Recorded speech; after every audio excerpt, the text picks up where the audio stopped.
21/4/2026 அதிகாலை முதல் திருவொற்றியூர் 6வது வடக்கு வட்டம் கழக செயலாளர் வேலாயுதம் எக்ஸ்.எம்.சி ஏற்பாட்டில் 6வது வடக்கு வட்டத்திற்கு உட்பட்ட அனைத்து வாக்குச்சாவடிகளிலும் அடங்கிய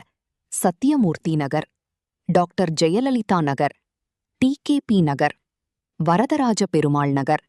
சுப்பிரமணியம் நகர், ஆசிரியர் காலனி, மதுரா நகர், பொன்னியம்மன் நகர், சரஸ்வதி நகர், ஷண்முகபுரம் விஸ்தரிப்பு, பூம்புகார் நகர் ஆகிய பகுதிகளில் கழக பொதுச் செயலாளரும் முன்னாள் முதல்வருமான எடப்பாடியார் அவர்களின் தேர்தல் வாக்குறுதிகள் அடங்கிய புத்தகங்களையும் துண்டு பிரசுரங்களையும் வீடு வீடாகச் சென்று வாக்காளர்களிடம் விளக்கிச் சொல்லி அனைத்து பூத் கமிட்டி செயலாளர்கள், வட்டக்கழக நிர்வாகிகள், கழக முன்னோடிகள், கழகத்தில் பல்வேறு பொறுப்புகளில் இருந்து செயலாற்றும் நிர்வாகிகள், செயல் வீரர்கள், வீராங்கனைகள் பிரச்சாரம் செய்தனர்.